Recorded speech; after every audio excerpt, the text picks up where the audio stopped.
To continue from where we left off last night, I tried to make it as clear as possible that the person who practices the six perfections must have generated bodhicitta, must have therefore received the bodhisattva vow and have kept it. And that given that context, the proper practice of the six perfections will lead to that person's Buddhahood. This morning, we're going to begin to look at the actual six perfections themselves. Now, of these, the first, as taught by the Buddha, is generosity or giving. And the Buddha had a very specific reason for presenting the practice of generosity first. And that is that it is the easiest, by far, of the six perfections to practice, and therefore is something that we can begin to practice from the very beginning. There are no impediments to our beginning with the practice of generosity. Now, we use the term giving or generosity in two ways, or rather to apply to two situations. And they are equally examples of generosity and giving, but customarily we use different terms for them.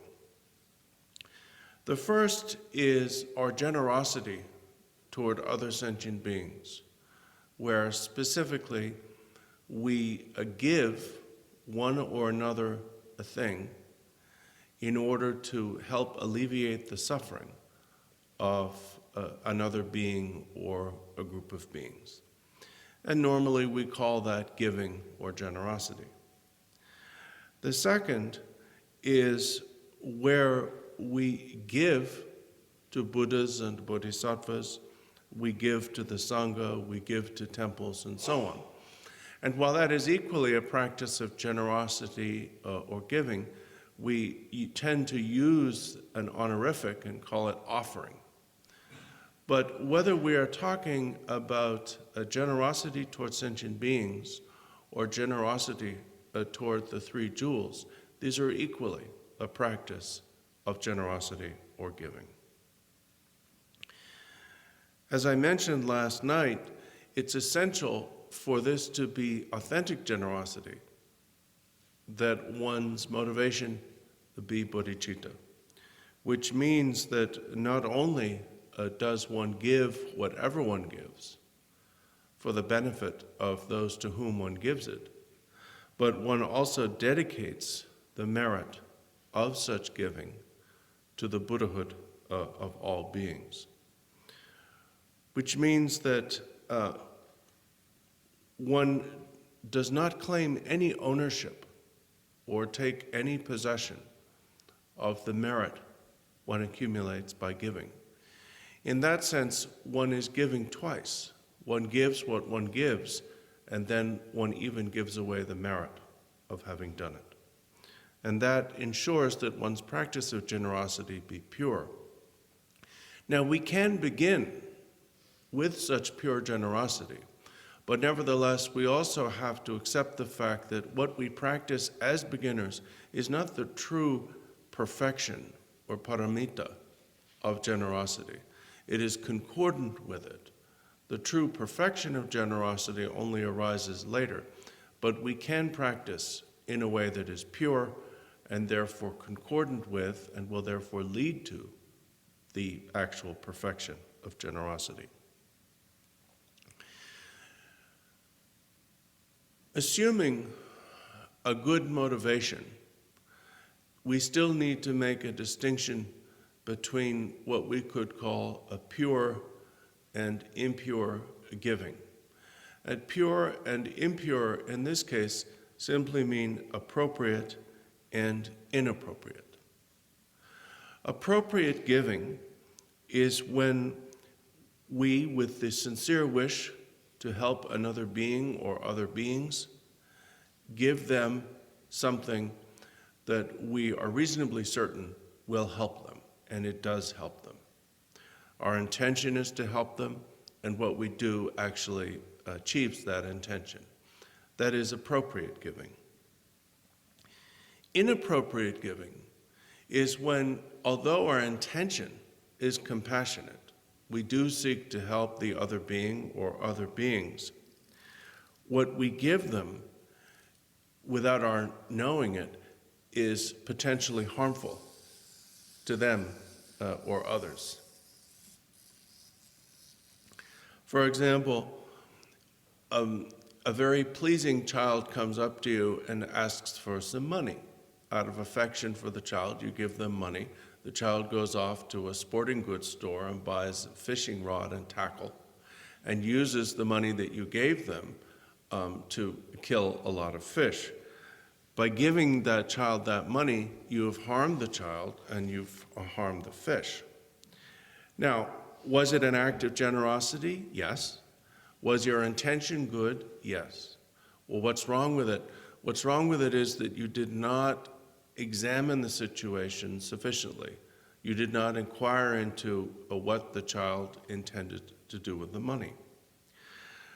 We face these kinds of situations not infrequently. Someone may ask for weapons or poison so that they can kill others or even themselves. People often ask for things that are not good for them. And that is what constitutes inappropriate giving. So in order to prevent one's act of generosity, one's act of giving, from becoming inappropriate, you simply need to examine as much as you can the intended use of what you are giving, and therefore come to an understanding of the likely result of your act of giving. Appropriate giving or appropriate generosity, which is both pure in its motivation and appropriate in what is given, has 4 types. These are material generosity, dharmic generosity, the giving of protection, and the giving of love. The first of these, the one which probably springs to most people's minds when we use the words giving or generosity, is material generosity. And this is where you give money or other material things in order to help one or more beings who are in need. This is what we are practicing when we give to the impoverished or those who are suffering in some other way. As with all forms of generosity, this has to be motivated by a sincere wish to help the person or persons to whom you are giving whatever you are giving. This also includes making offerings to the 3 jewels, such as sponsoring the creation of images, books of Dharma, temples, and so forth, in accordance with your resources, again, motivated by the wish that through helping the Dharma be present, you be of benefit to other beings. So these are both examples of material generosity.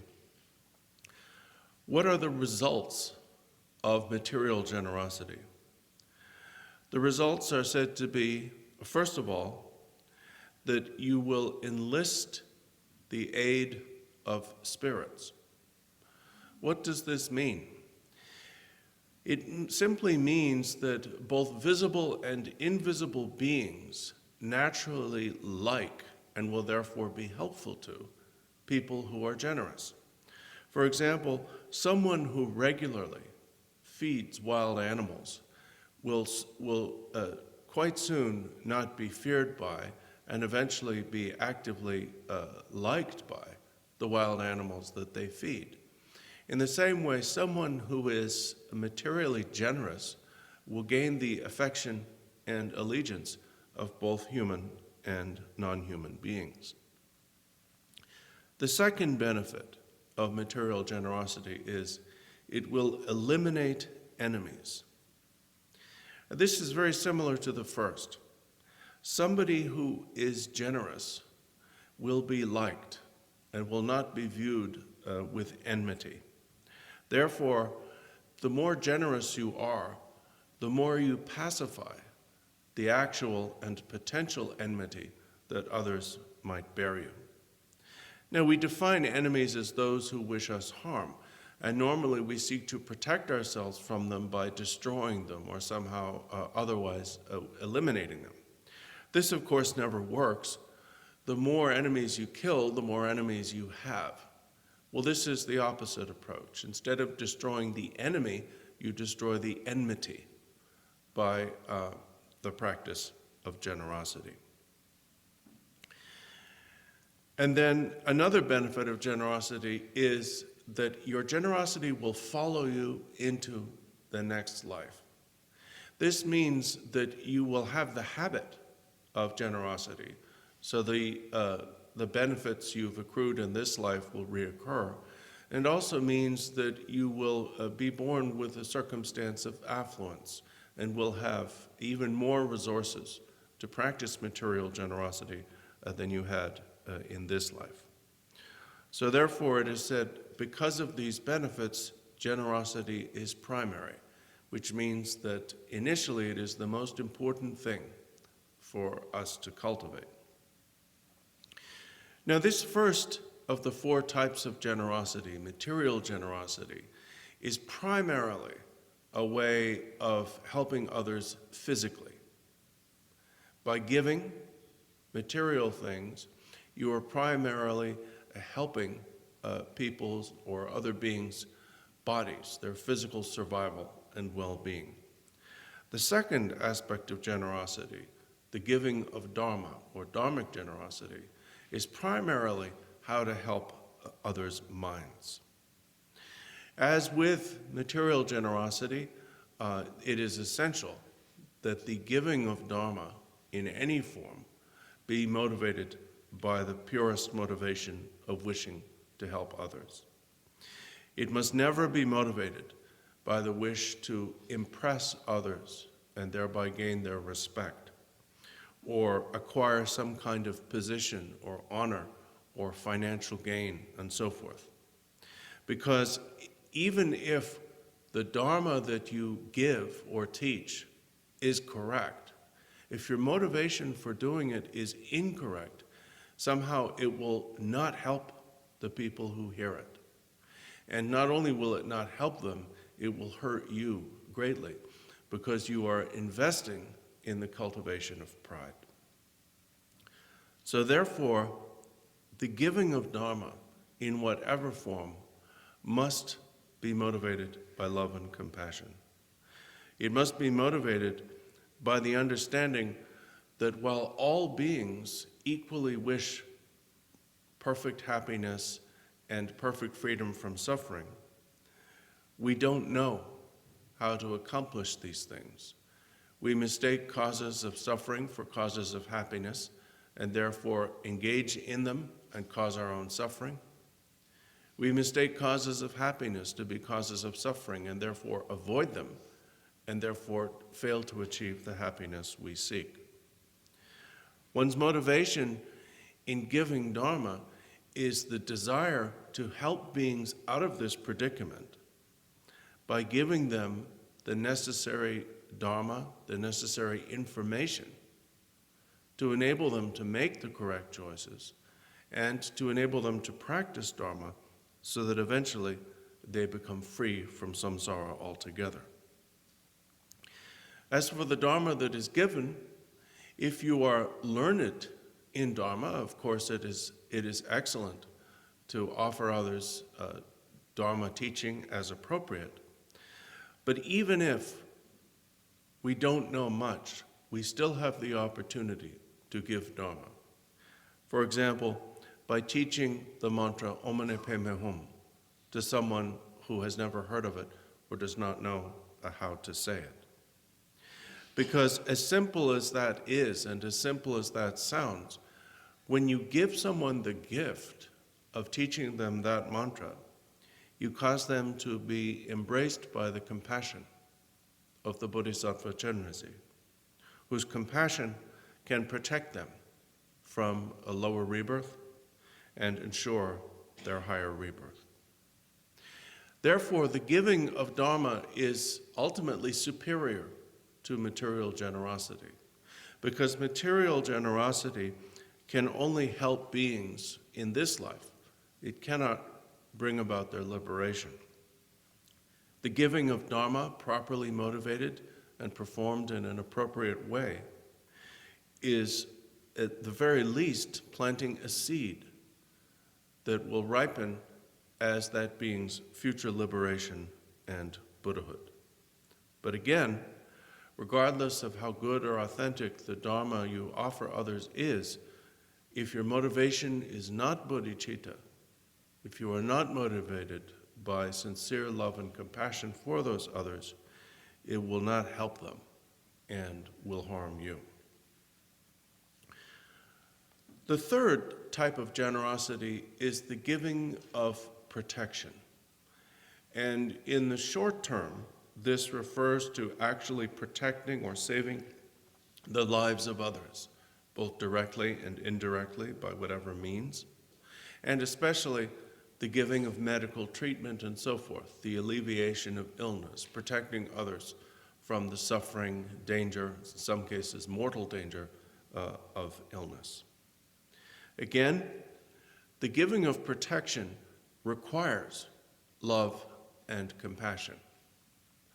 You cannot effectively practice the giving of protection unless you are motivated by love and compassion, because it will be too difficult for you to do. For example, if we think of the giving of protection in the context of medical treatment, a physician or nurse who is not motivated by love and compassion will have a very, very hard time putting up with what happens when you try to deal with seriously ill people. Because when beings are in terrible pain, we are cranky. And in spite of how much help the physician or nurse may give us, we may respond with crankiness. You have to be loving and compassionate to put up with that. The best form of the giving of protection, however, is again the giving of Dharma. Because by a teaching Dharma, motivated by love and compassion, you are giving beings the means of ultimate, true protection. Protection from hell, protection from rebirth as a preta, as an animal, and eventually protection from samsara itself. The fourth and final type of generosity is the giving of love. Now, this may sound odd. We might think, well, love is a mental state. What are we giving? We're not actually giving anything. In fact, you are giving something tremendous when you abide in a state of love. A loving and compassionate person speaks and acts gently. They are kind to others. They treat others with respect. They are, in a sense, constantly offering or giving others their gentle demeanor, their kind and pleasing words, and their respect. This helps others tremendously because it pleases them and causes them not to become angry. By preventing beings from becoming angry and hateful, you are preventing them from accumulating negative karma. You are inspiring them to acts of virtue, especially for someone who in any way represents or teaches Dharma. It is essential to practice this aspect of generosity, because it is only through gentle and kind speech and demeanor that other beings will be attracted to Dharma. They observe far more how you act than what you say. So therefore, this fourth aspect of generosity, the giving of love, is essential. So at this point, I've basically just given you definitions of the four aspects of pure and appropriate generosity. The difference between the correct or pure practice of generosity by a beginner and the actual paramita, perfection, or transcendent virtue of generosity as practiced by a bodhisattva, is that in the case of the paramita of generosity, the practitioner realizes that the gift, whatever is given, the recipient, the person or persons to whom it is given, and the giver, the practitioner of generosity, have no true or inherent existence. Now, when you hear this, the statement that the gift, recipient, and giver do not exist, you may be befuddled by that.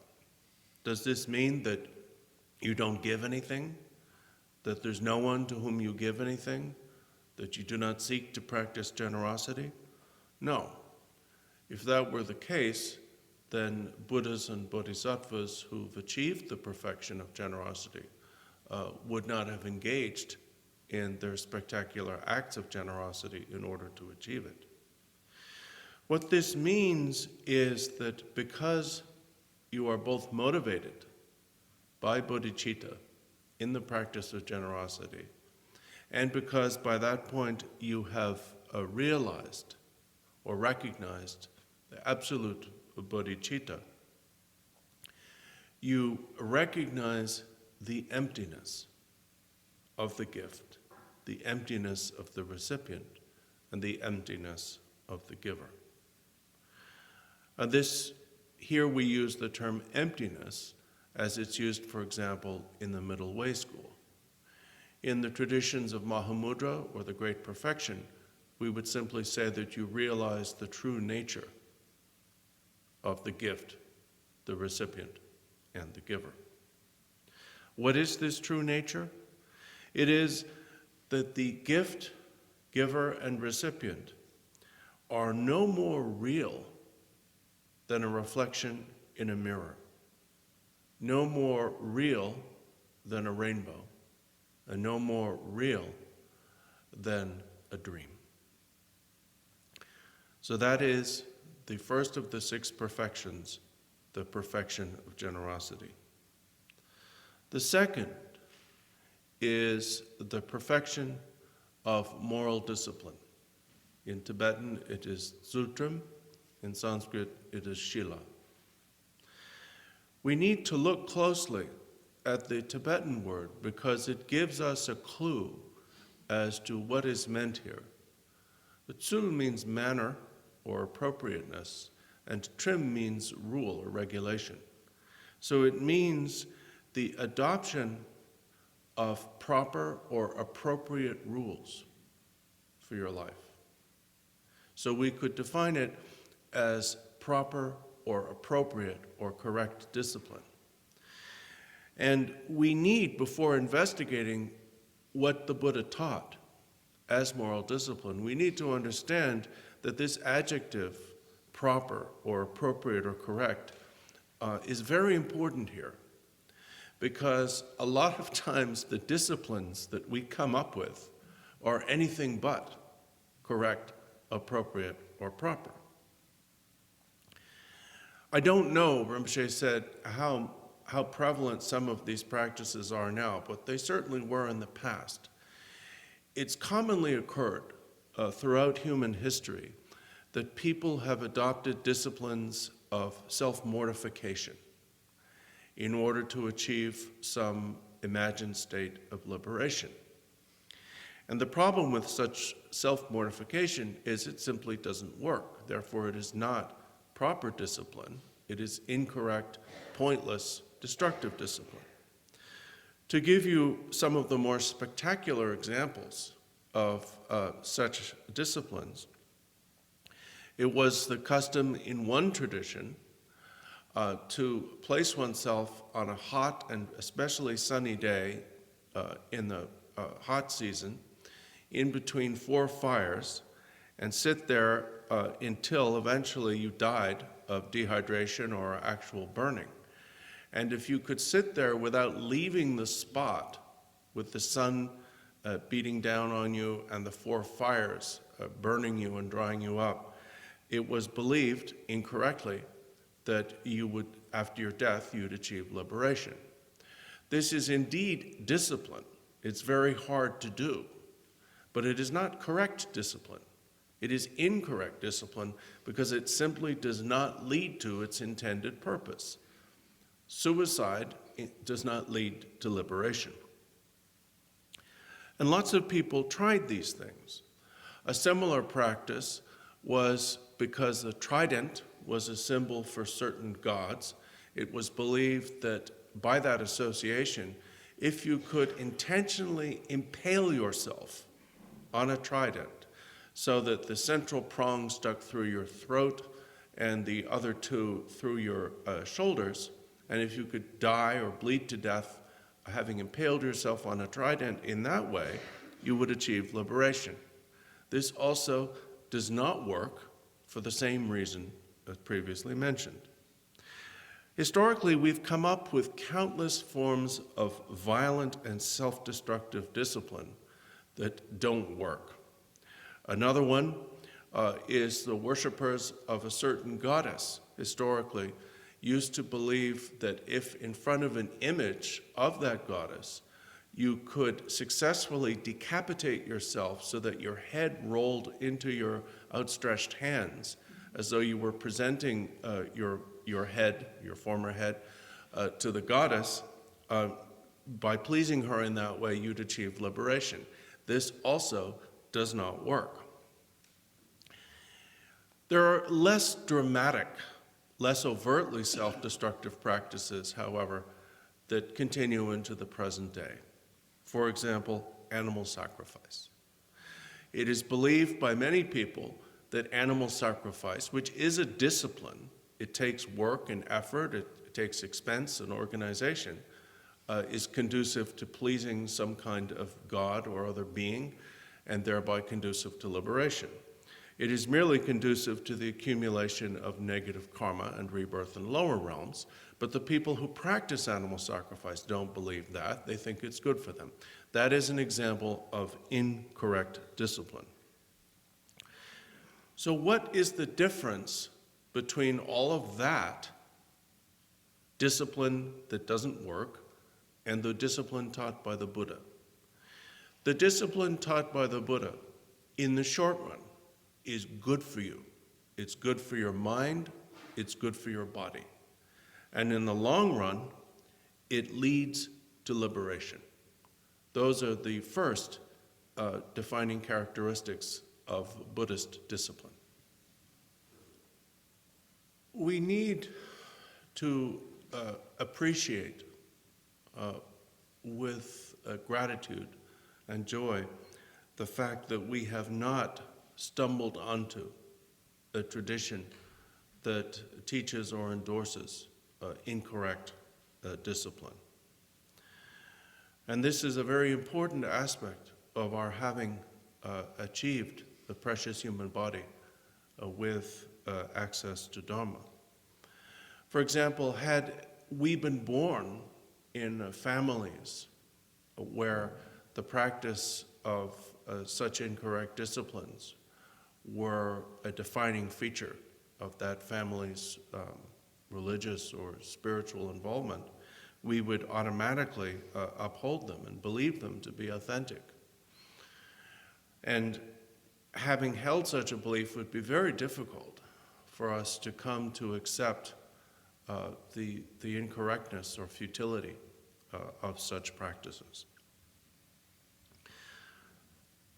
Correct discipline is a form of fundamentally, Rinpoche said, it's a form of restraint where you consciously, by choice, restrain yourself from doing things with your body, speech, and mind that are harmful to yourself and others.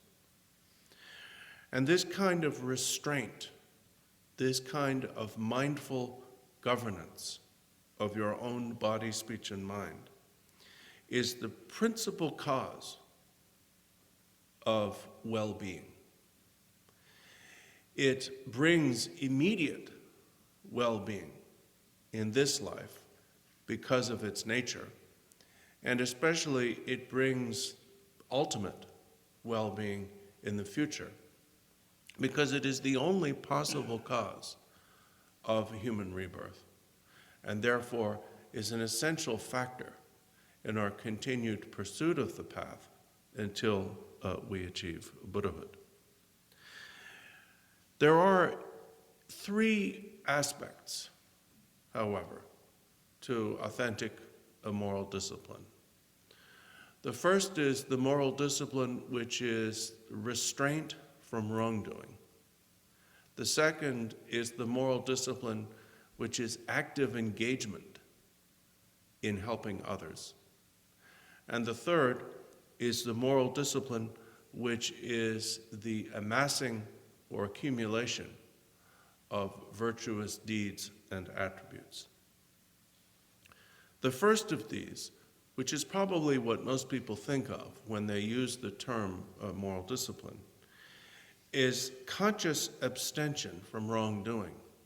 However, it is much more than mere abstention or avoidance, because it is abstention through conscious restraint, which means that it is not simply not doing certain things, it is promising in the presence of the three jewels, in the presence of spiritual friends, to not do those things.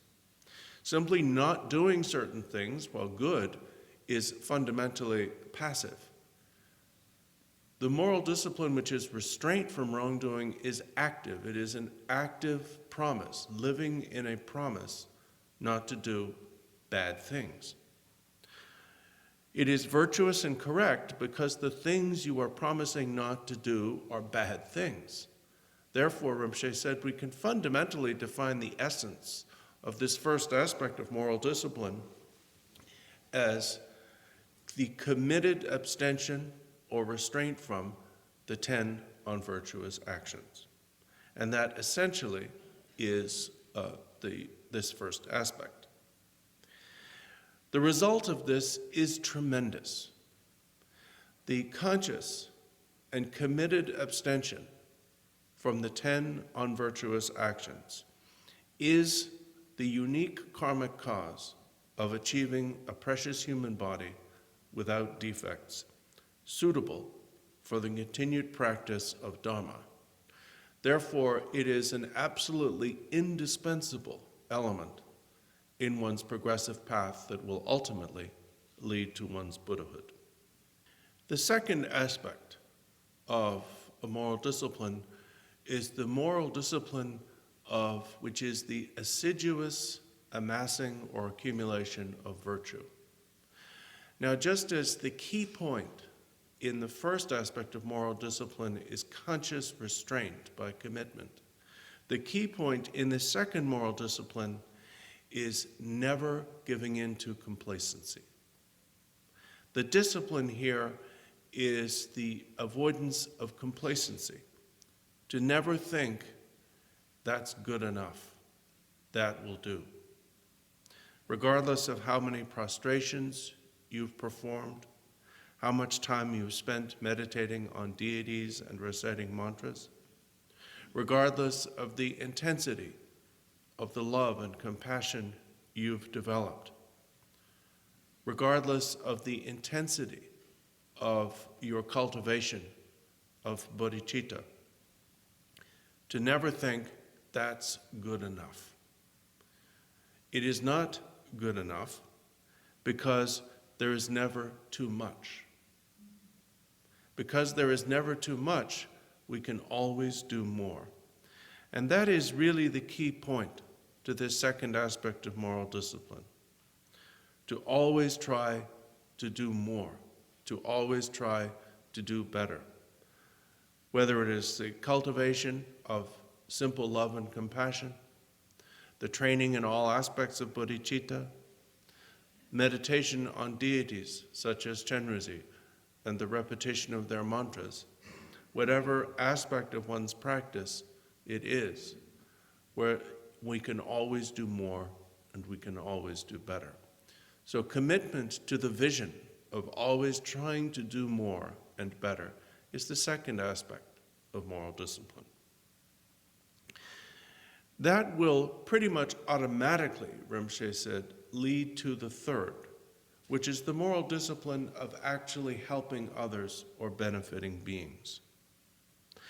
Because somebody who is authentically committed to restraint from wrongdoing and equally committed to the accumulation of virtue without complacency will automatically be a benefit to those around them. First of all, by the influence of their demeanor, their kind speech, their behavior, but even more through the power of their virtue and the aspirations with which they direct their virtue.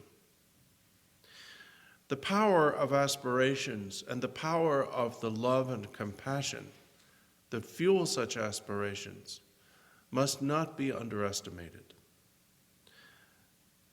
Love and compassion are not ineffectual mental states of mere benevolence. They're very, very powerful. We can prove this through the fact that there seem to be in this world spirits, ghosts or spirits or whatever you want to call them. And it has been proven countless times that regardless of how miserable and angry and even powerful they may seem to be, the one thing that no such spirit can overcome is the power of love and compassion. Whenever any such being is faced with authentic love and compassion, they immediately become powerless to harm and subsequently become enlisted to help. There are countless stories of great masters converting harmful demonic beings into helpful protectors through love and compassion. The opposite approach, attempting to match them in the power of or the force of anger, never works. They're experts at anger. That's how they got that way. And as soon as you become angry at such a being, as soon as you hate such a being, they've got you. I suppose Rinpoché said it's questionable whether Milarepa actually had to go through a process of discovering this, but at least he demonstrated such discovery when, while he was in retreat in a cave, a demonic presence came before him. And Milarepa immediately responded by meditating upon the deity and reciting mantra, and it had no effect whatsoever. He subsequently filled his mind with love and compassion for that apparently demonic being, and offered himself without remainder to it, and it immediately fled and disappeared. Now, the point of this is that no matter how terrifyingly powerful such a seemingly negative being may appear to be, there is no power greater than that of love and compassion. Love and compassion are really the only way to overcome all obstacles for yourself and others. So therefore, far from being ineffectual, love and compassion are the most powerful tools we have to actually help others.